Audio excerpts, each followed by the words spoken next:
Nous avons notre guide ici, c'est monsieur Ngonda Seyana Pavel, enseignant de français et latin. Voilà, monsieur Ngonda, vous êtes aussi vous êtes chargé de culture, je pense. Oui, j'ai fait l'intérim parce que celui qui était chargé était décédé depuis longtemps, depuis plutôt les vacances. Et maintenant, c'est moi qui assume l'intérim. Ok, merci beaucoup. Mais quand même ici, l'ambiance est bonne. Vraiment très bien, tout se passe bien. Les élèves vraiment bénéficient de quelque chose. Parce que quand on est ici, on n'est pas déçu. On n'est pas déçu. Tout se passe comme il faut.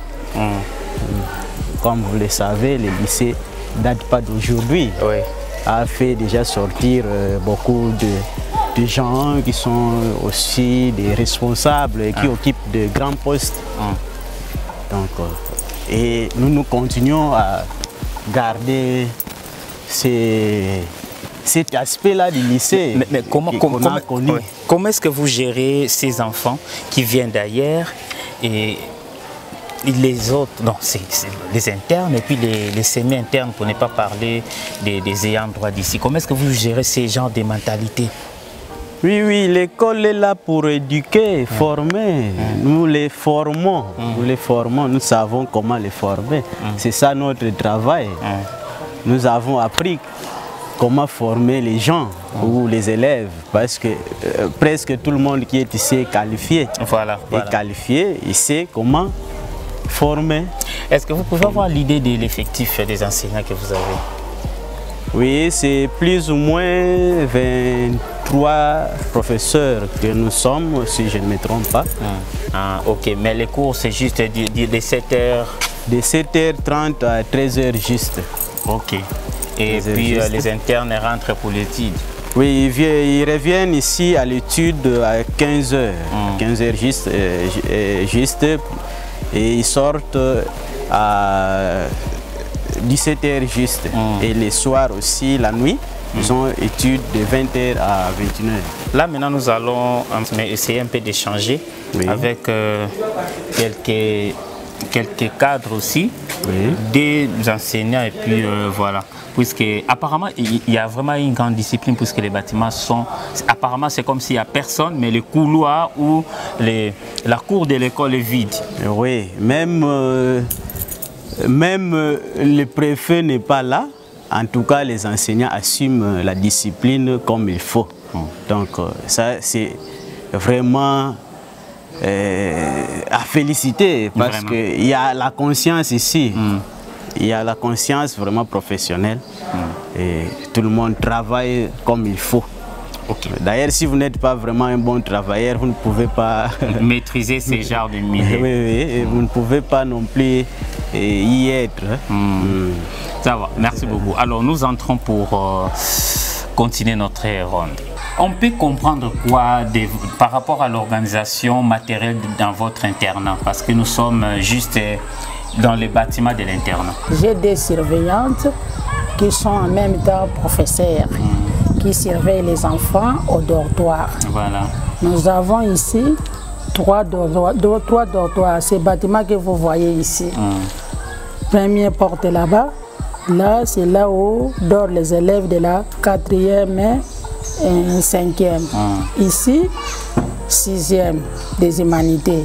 Et de l'autre côté, là-bas, nous avons les élèves de la 7e, 8e et 1re humanité.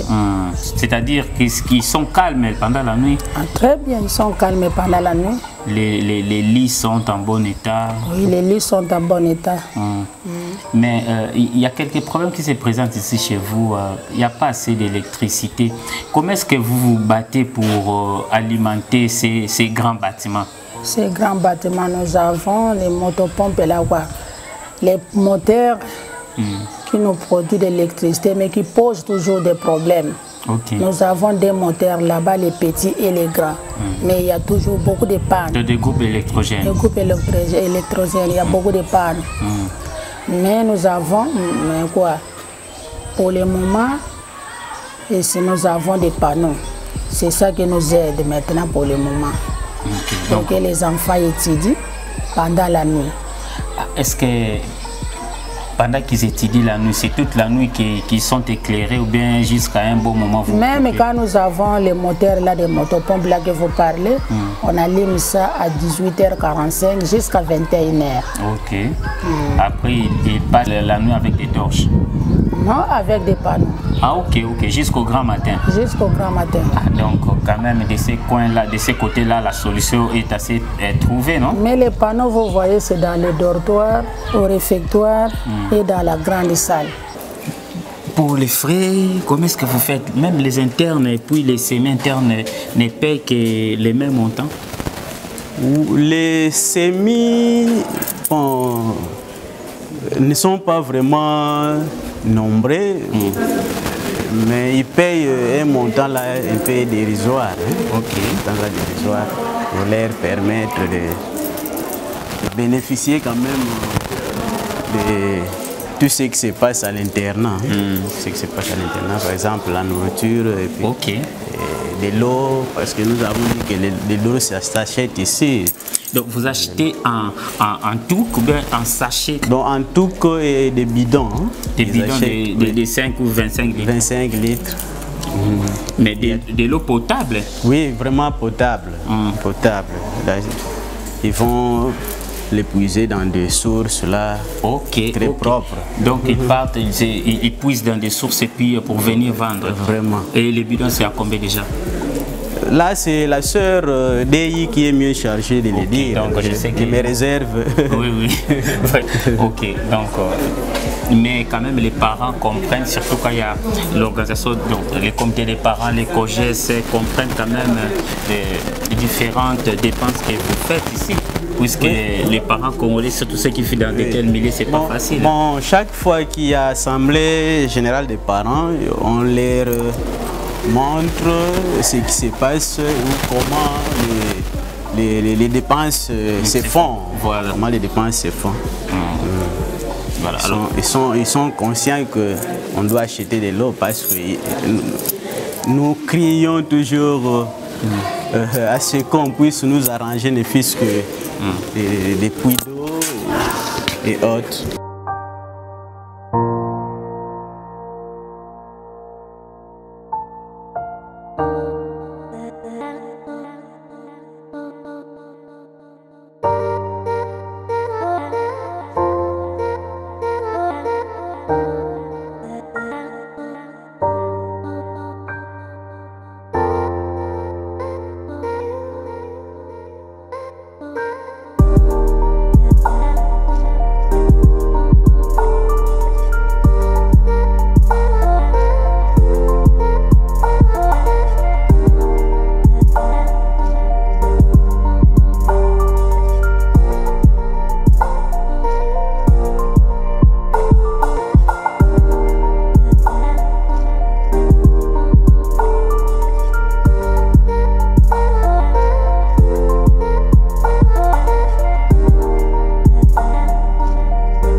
Les professeurs visiteurs vivent ici, ils ont des familles ici ou bien leurs familles sont ailleurs à Kinshasa, Mbanzangoum, Kisantu, tout ça? Les professeurs visiteurs? Oui. Oui, il y a de ceux-là qui ont des familles ici, il y a de ceux-là qui viennent d'ailleurs. Et même les professeurs ici qui enseignent ici, ils ont des familles ici sur place? Bon, quelques-uns oui, quelques-uns ont des familles ici, mais nous autres, nous venons de Kisantu, Mbanzangoum, comme vous? Oui, Kinshasa, nous venons de Kisantu. Ok, donc vous venez de Kisantu, oui. C'est de là où vous êtes implanté avec toute la famille. Oui, donc vous ne rentrez que les week-ends? Les week-ends pour revenir ici que les lundis matin. Là, c'est une vie de chaque jour. Vraiment.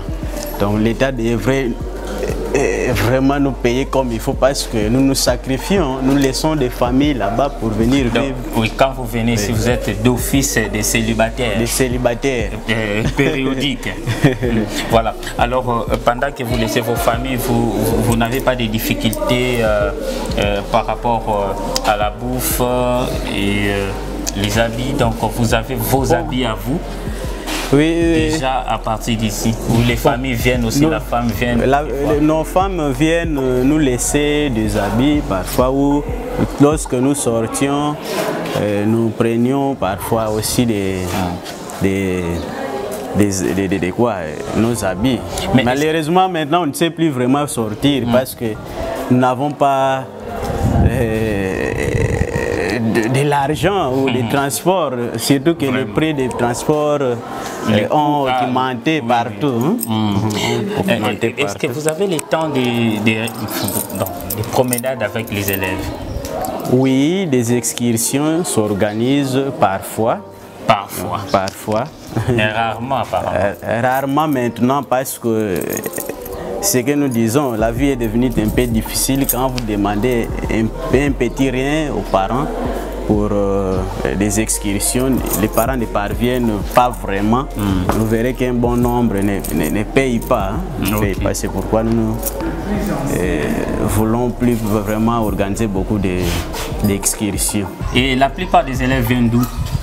De Kinshasa, de Kazangolo, Matadi, Kisanto. Mais pour le moment, l'année passée, on avait des enfants de Matadi. Mais cette année, je vois, il n'y a qu'un enfant de Matadi. Et quand ils viennent comme ça, c'est jusqu'à la fin de l'année? Mais il y a des vacances.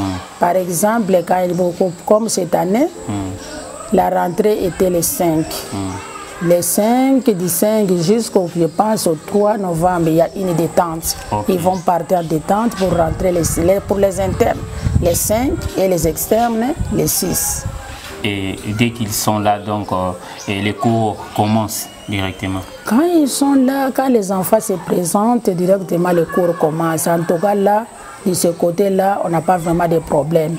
Puisque quand les enfants sont là, les professeurs enseignent directement. Est-ce qu'ils ont tout un horaire qu'ils suivent ou bien tout ce qui se présente? Nous avons horaire, nous avons l'horaire. Comme le lundi, les enfants mangent l'haricot et le riz. Mardi, poisson de mer et les légumes, plus chikwang, foufou. Mercredi, feuilles de manioc et les riz. Jeudi, riz et haricots. Le vendredi, poisson de mer, soubien, poisson salé et les légumes, chikwang, foufou ou bien un peu de riz. Blanche. Des sauces blanches, il y a des sauces aussi aux tomates, il y en a. Ah, donc ils ne peuvent pas craindre, non? Ils peuvent manger, moi jusque-là, je ne sais pas. Vous savez vous-même les caprices des enfants. Peut-être déjà quoi. Et si vous êtes aussi religieux, ils savent que c'est notre propre maman, alors nous devons présenter nos caprices. Là, je ne sais pas, mais du côté là, nous suivons quand même l'horaire de manger. Mais alors, tout ça sont achetés par vous, ou bien les parents, ou bien il y a une main qui vous soutient, ou bien la communauté? Oh, ce sont les enfants, l'argent que les enfants payent. Ok, je vois. Donc, quand il y a les frais scolaires, il y a... Oui, quand les enfants viennent comme ça, ils payent leurs frais scolaires, pension alimentaire, c'est à partir de là que nous achetons les histoires à manger. Et les professeurs visiteurs vivent ici, ils ont des familles ici ou bien leurs familles sont ailleurs à Kinshasa, Mbanzangou, Kisantu, tout ça? Les professeurs visiteurs? Oui. Oui, il y a de ceux-là qui ont des familles ici, il y a de ceux-là qui viennent d'ailleurs. Et même les professeurs ici qui enseignent ici, ils ont des familles sur place? Bon, quelques-uns sont logés oui, ici. Quelques-uns ont des familles ici, mais nous autres, nous venons de Kisantu, Mbanzangou, comme vous? Oui, Kinshasa, nous venons de Kisantu. Ok, donc vous venez de Kisantu, c'est de là où vous êtes implanté avec toute la famille. Oui, donc vous ne rentrez que les week-ends? Les week-ends pour revenir ici que les lundis matin. Là, c'est une vie de chaque jour. Vraiment. Donc l'État devrait vraiment nous payer comme il faut parce que nous nous sacrifions, nous laissons des familles là-bas pour venir vivre. Oui, quand vous venez, si vous êtes d'office des célibataires. Des célibataires. Périodiques. Voilà. Alors, pendant que vous laissez vos familles, vous n'avez pas de difficultés par rapport à la bouffe et les habits. Donc, vous avez vos habits à vous. Oui, déjà à partir d'ici, où les familles viennent aussi, la femme vient. Nos femmes viennent nous laisser des habits parfois, ou lorsque nous sortions, nous prenions parfois aussi nos habits. Mais malheureusement, maintenant, on ne sait plus vraiment sortir parce que nous n'avons pas de l'argent ou des transports, surtout que les prix des transports ont augmenté partout. Est-ce que vous avez le temps des promenades avec les élèves? Oui, des excursions s'organisent parfois. Parfois. Mais rarement apparemment. Rarement maintenant parce que ce que nous disons, la vie est devenue un peu difficile quand vous demandez un petit rien aux parents pour des excursions. Les parents ne parviennent pas vraiment. Vous verrez qu'un bon nombre ne paye pas. C'est pourquoi nous ne voulons plus vraiment organiser beaucoup d'excursions. Donc nous allons maintenant assister à une leçon. Oui.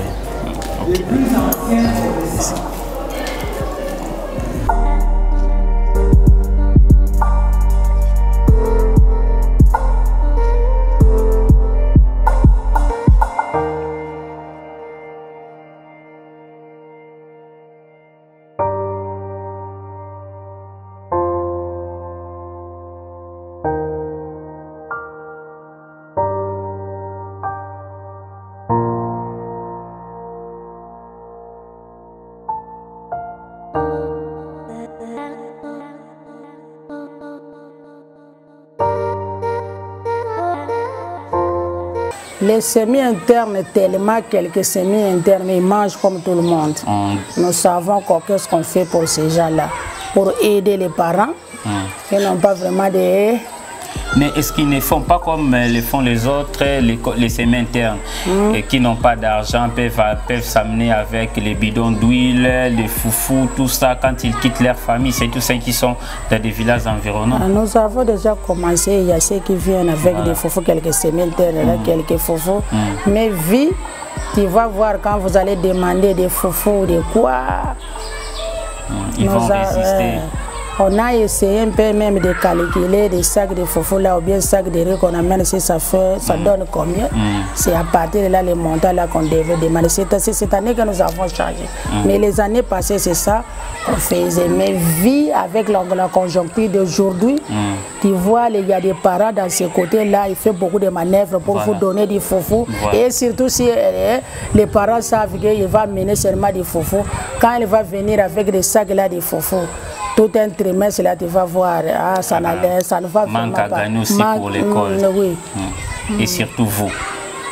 Ça sera les manques à gagner. Bon, et par rapport à l'eau, est-ce qu'il y a une solution provisoire? C'est ça vraiment qui nous pose des problèmes. Nous avons des forages, les forages là en bas chez nous, là-bas, dans notre centre de santé. Mais alors là, vous êtes organisé les forages, c'est là où on part puiser de l'eau, mais il faut prendre des motos comme on n'a pas de véhicule. Notre véhicule était tombé en panne. C'est pour ça, c'est le problème vraiment qui nous pose, c'est le problème de l'eau.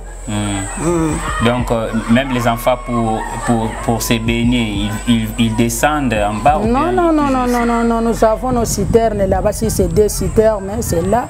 Quand nous prenons des motos, les motos font partir là-bas pour aller chercher de l'eau, ils viennent faire des tours. C'est ça que les enfants ils se lavent. Donc, on peut dire qu'à 50%, il y a une solution d'eau. Donc, les conditions sont réunies pour que les élèves se sentent calmes ici chez vous. Mais nous devons avoir un forage. Même des conditions sont réunies. Ça coûte. Oui. Ça coûte poser chaque jour, surtout les filles. Oui. Les filles posent beaucoup de problèmes. Elles doivent se laver, elles doivent laver de leurs histoires à tout moment. C'est ça. Là, vraiment, le coup est dur, les problèmes d'eau. Il y a aussi les anciennes là, qui ont les enfants ici. Voilà. Mais ils nous font toujours des promesses. Voilà, ma soeur, nous allons passer. Voilà, mais nous attendons toujours. Voilà. En Kikongo aussi, message Mlenda Luta Kwanguba Kubata Kulanda. La camarade qui sent surtout nous devons toujours garder notre patrimoine qui est les Kikongo. Donc peu importe les territoires. Ande bagul batatulanda batutawo ba mama lycée lui la de zibo kwa dina yona vuiri mfuno mu kusane kesi kesi sonekisa mwana ku lycée lui la kesi tanga kokoni yandi akabaka yekamona mamena kokoni lekubale kusitugana kwa ni bana bezo tutayamba kari hunu kwa kari mbasi kwa piku kare ko kurande la ne yona mweni mfuno ne mwana ne kene yani zoro kansa ko interna le siko kusuko mfila kwa ko interna sito yamba. Voilà, en tout cas, ma sœur Maton, merci. Donc, en tout cas, tout à ce donc voilà, donc peut-être aussi ou bien message lendara na kubantu batalanda ou bien bien du mosili sidia kumutima mono ki sire dia mono muntima o kansini mboyeni kibeni kiesi bo Louis Cyril surtout salama interview momoni nzeyinde départ di bembe de nani bi benu yolu lutiri nduta benu yolu lutiri wowoni nzeri situ natena mabunu mamboti voilà nzeyine fi nombre fi bana fi otu vuiri ndamo bana yotu vuiri nzeyine anezi zikuisa situ vwa bana mudiambo betu tu sari makatu mona otu vuturo dia kama tonu manini kotata proved yoguna Yesu sigibeni musane lambo wo kaza ngulu otoma mudiambo la fa passer bukayisa uyisa ore marker masade classe bana kibeni kabena babengi bona mwene ne antuka kikizionga kibonzi kizionga ke luila bonsine bana kibeni ndongoka mpam ale mona kinsuza kina ikyao ka bogele mukusane betu tu utugana promesse dine ne sikatu fila sikatu fila bantu sibese sala interview bona to mwene kibeni kiesi matono mamengi kibeni to kumvutele de nzambe kantuka kufoko katobela nkhozi yengolo mese mudiambe de suicidiani nzambe kibeni kangana mana mako mafueni yebetu yaka nzambe katugana sante mukusane to matala bo bana kibeni babata kustusisela ba parents betu. Bon, merci ma sœur et merci de vous bien beaucoup de tout lundi. Donc voilà, donc pour batatulanda en ligne quand mu YouTube, batatulanda quand mu réseaux sociaux. Donc quand maintenant kazi avant ndinga mazulu qui konkantugo redbe, d'aba konko tutuna vetu bakolo. Donc voilà, nous sommes exprimés en Kikongo, en dialecte local. Donc nous ne pouvons pas oublier notre patrimoine. Nous sommes fiers d'appartenir à cette grande famille Congo. Voilà, donc merci beaucoup à tout le monde qui nous avait suivis. En tout cas, on va se retrouver prochainement. Merci à Dias Badianga derrière nos caméras. Et merci aussi à vous, chers internautes, vous qui nous avez suivis. Abonnez-vous sur notre chaîne et partagez l'information. Partagez cette image. Vous qui nous suivez sur les chaînes locales, toutes les chaînes locales en tout cas, partagez l'image et envoyez les enfants ici à Louis-là.